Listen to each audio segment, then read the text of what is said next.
Okay, all right. Hi, hello. Hi, everyone. So today we're going to be talking about this Khadi logbook. I won't be doing any demonstrations on this today, just me telling you about the book. So first up, I do have a first impressions video of this when I first got it and when I first tried it. Safe to say it wasn't really the best first impression, but I've been using it and I want to give you a more in-depth review, I guess, of it and whether or not you should buy it or who it's suitable for and who it's not suitable for, I guess. So we shall go through that together as best as I can, of course. And if you have any questions, please feel free to drop them down below and I'll try my best to answer all your questions. Okay, so I do have a list off to the side where I'll be referring to go through each point. I'm gonna try my best to keep them cohesive, but if it's not, I do apologize in advance. I assume most of you watching this video are probably like me back then, where you came across this Khadi logbook and you're like, it's interesting, it's 100% cotton, you know what, I'm interested to buy it, but no one's talking about it, no one's making a review. Why is that? Is it not good? And I'll tell you why. It's not that it's not good, but it has a very specific purpose. Okay, first up, it's very thick, okay? There's lots of pages, okay? The paper is super thin, especially for watercolor. I believe it's 90 or 100 GSM, if I could remember correctly. And here, let me show you. It's thin like this. This is how thin it is. You could almost fold it. It feels like just a tad bit thicker than cartridge paper or like printer paper, so that's how thin it is, right? Okay, right, so pros, 100% cotton, so it takes water very well. Let me show you. These are some swatches I did in the book. Oops, okay. So these are like generous swatches. So if you've been following me, you know I tend to like juicy swatches, full of water. So all of these are like, you know, juicy swatches. Hope that makes sense. And if you could see, I'm doing this like, you know, double-sided, and you could still see the colors very clearly, okay? And there really isn't any problem with double-sided painting at all. I mean, if you are a stickler for like, you know, ghosting, and what I mean by ghosting is that, for example, this says Van Gogh Raw Sienna PY42. If I'm able to see that or like read it from this page, then that's called ghosting. But bleeding is when the ink actually shows through on this side. So if you could see, there is a bit of ghosting depending on how much light, you know. So if I do that, then you could barely read it, but obviously when there's light shining through, then you could obviously read it more clearly. So yeah, it really depends, but as you can see, just like this, the colors are okay. Double-sided painting is fine. Double-sided swatching is fine. It takes watercolor very, very well, lots of water, and it'll still stay perfectly fine. However, because of the inconsistent page quality, like the paper quality, or how it's manufactured, I guess, because it's handmade, you will tend to see like this sort of like discrepancy where, let me show you. So for example, some of these colors are not granulating. However, just with one brush stroke, for example, these two, I believe this is PR206, the paper pills off of the page and then it makes it look like it's granulating. So because of that, I wouldn't recommend this logbook for swatching new colors. Okay, however, it is good for doing your own, like, you know, quick study swatches, or like, for example, this page. I was trying to mix Potter's Pink with raw sienna to get sort of like a raw sienna with a bit of texture and reddish granulation. So that's what I was trying to do. And for that purpose, it works because I know that Potter's Pink granulates. I know that this particular raw sienna doesn't really granulate all that much. So whatever I'm seeing here will probably be some of Potter's Pink granulation. I hope that makes sense. However, if you're trying to see whether or not Daniel Smith P048 quinacridone burnt orange is granulating on this paper, or like if you just bought it and then you want to know if the color is granulating, this Khadi logbook is not for that, okay? It's for colors that you know the properties of and how they behave and all that, and for you to, yeah, just for you to be able to like do color mix studies and things like that, right? This page, however, is just me trying to figure out, does granulation appear well? And you know what? I would say it does. For the most part, if your watercolor granulates, then it will show granulation. I'm not sure if you could see, this is Aquarius Brown. I think PBR 11, yes. And then this is Goethite, so you can see some granulation there. And then as you can see, Daniel Smith PBR 11, I think that's Lunar Earth. That also granulates. So with this Khadi logbook, I've never had a problem with granulating colors granulating on this paper. However, there is the problem of transparent colors that do not granulate. Sometimes the paper pilling makes it seem like they granulate when they don't.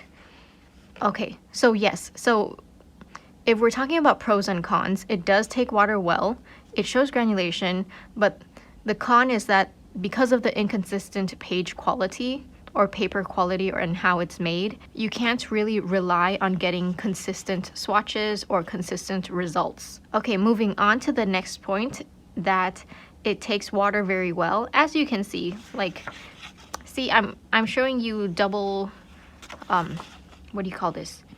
Double-sided painting or swatching, and it does very well, right?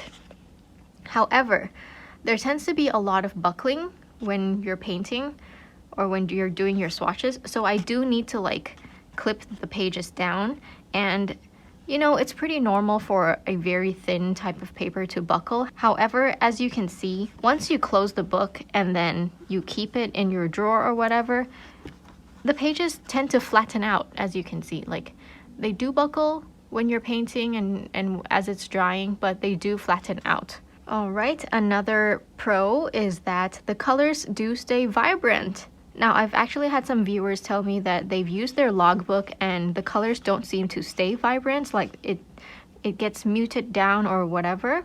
But yeah, so far from my experience, that hasn't really been the case. The colors have been just fine. Like, the colors stay the way I expect them to stay. Like, they haven't been muted or whatever. They haven't been muted or anything like that. So that's one thing to take note of, where I personally haven't had that experience, but other people have.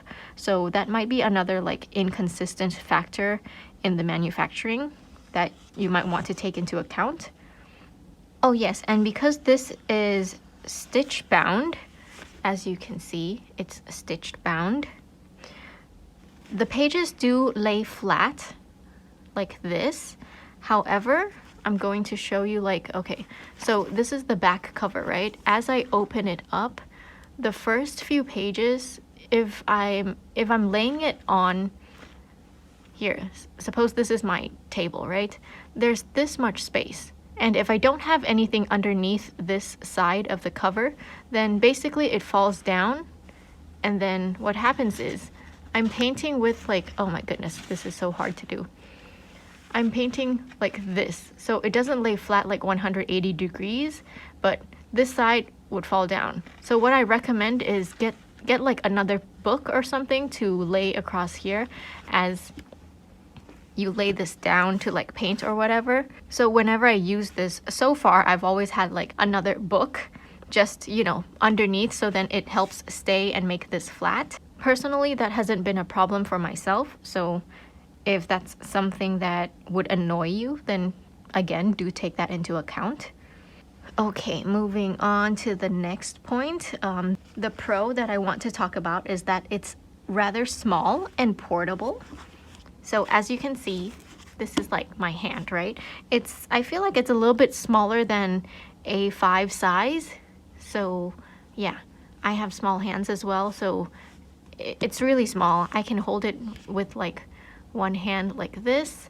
However, even though it's small and portable, the con of this is that it's heavy. So why it's not portable if it's heavy. I mean, it's still portable being that small, but because it's thick and heavy, makes it quite inconvenient to, like, you know, travel with or just move around in general. And another con of the fact that it's small is that the pages are so small, you can only do a few things. Like, you can't really do, what do you call it, like color mixes on and on and on. You just have to wait for them to dry. And that's been one thing that I really don't like, is that, like, for example, this is a trio color study. All I can do is just, you know, do the mixes here and then do the mixes here. This probably took me like less than 5 minutes. And then I'm like, oh, I gotta wait for them to dry before I like turn over the page. So that's really not convenient, at least for me at all. If you're one of those people who does not paint a lot or doesn't swatch a lot, and you think that like this, once opened to this is smaller than A4, okay? So if you think that's enough space for you, then that's good. But for me, this has always been like so frustrating whenever I take this out. Like, I'd always take this out and be like, oh my goodness, I'm gonna use the Khadi logbook to do some mixing studies. And then once I finish, I'm like, oh, I can't do anything anymore. I gotta wait for them to dry. And then it always frustrates me, okay? So that's one thing that I wanted to note. Just, oh yeah, why is it so small? Okay, moving on to the next point is that, okay, here. So I have some ink tests and color pencil tests.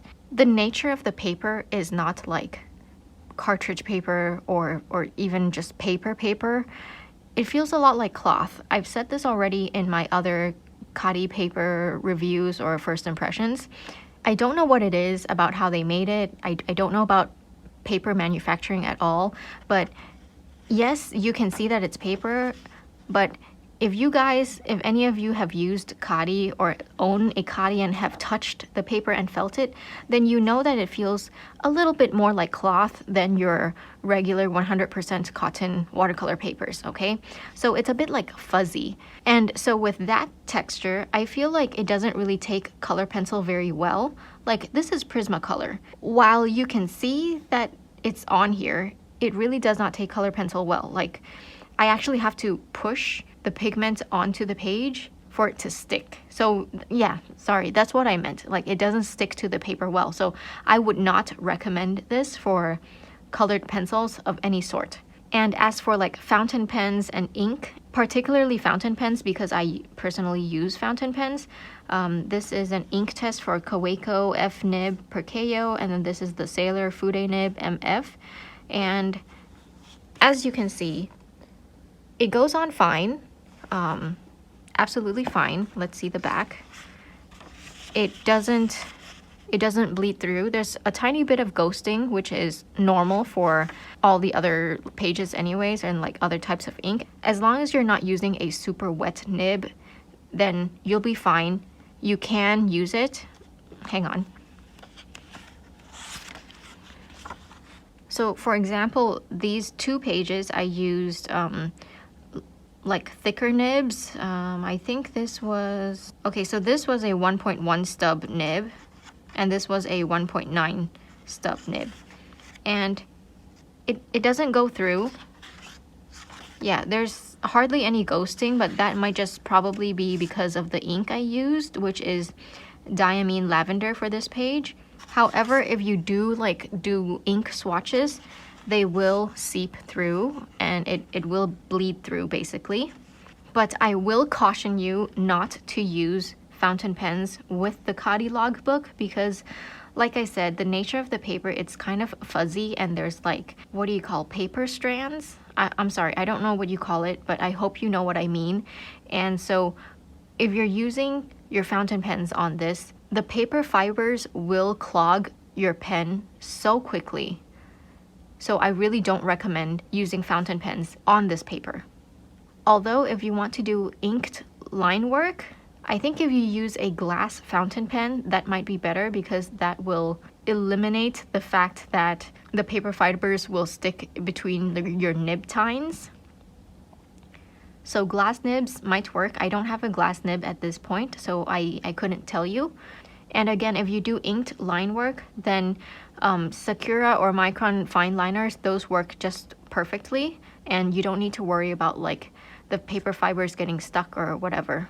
Okay, so I think I've covered everything I wanted to touch upon. So to conclude, I do want to let you know if this is suitable for watercolorists like us. Right off the bat, it's definitely not suitable for large pieces of work. I don't mean large as in size, well, that too, but basically masterpieces. You're not going to be making masterpieces in here, definitely not. Pages are too inconsistent for that. However, I do think that the fact that it takes watercolor or water in general very well is a big advantage for it. And I think that really encourages experimentation. So I want you to think of this book as basically paper that you can throw away, and you can do anything in it, you know, just swatches to get you started, get you warmed up before you actually paint on your actual piece of work. Or you can do color mixes like I've shown you earlier. You can do swatches when you get new colors if you want. But like I said, for new colors, it's really not for you to like figure out whether it granulates or not and all that. It's just for you to like show you what the colors look like at a first glance, you know? And I think it's also very good for like being just, as the name suggests, a log book, to log your experiments so that you can come back to it later and be like, wait, the other day I was watching that, and then I was doing various like experiments like this, and then, you know, I could always come back to this and be like, oh right, I did an experiment on silver and gold mixes and like mica and how it shines, and like, oh, I could go back and look at that. So I think the name logbook is really appropriate, and that's how it should be regarded as. I also think this book is great for like, for example, thumbnail sketches like this. So I've been trying to do like, you know, practicing different types of trees, and I think it's lovely. You could do some thumbnail sketches like, you could probably, like I did 3 here and I wanted to write notes, which I haven't gotten to yet, but you could do like, let's say 6 or even 8 thumbnails per page, or you could do like me, 3 thumbnails and then write notes. So with mine here, I did trees. Maybe for you, you could do some color studies or like some thumbnails to test out your colors, if they would work or not, you know. And you could keep this as a logbook and look in the future. You might be like, you know, wait, I used that particular color combination in whatever piece of artwork, and then you could always come back to this logbook. So yeah, that's pretty much it for my review. I do apologize that the information is sort of like all over the place, but hopefully I gave you enough information for you to be able to make an informed decision. I think I've probably had this for about a year now, and I've definitely been using it quite regularly. And well, I've only used that much of it, so that's like about, I'd say, 1/4 of the book. Yeah, approximately 1/4 of the book, and it's probably gonna last me at least another year, like at least another year, maybe even 2, who knows, depends on how much I use it.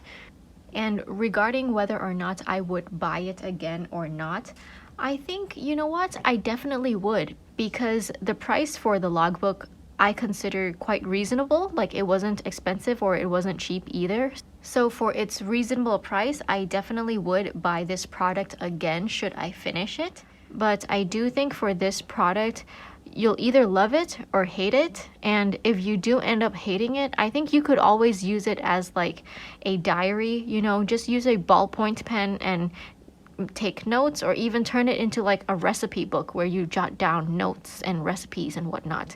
So yeah, even for that price, I think I would still buy it, because there's just like so many pages, and it's thin, it's small, it's really nice, really.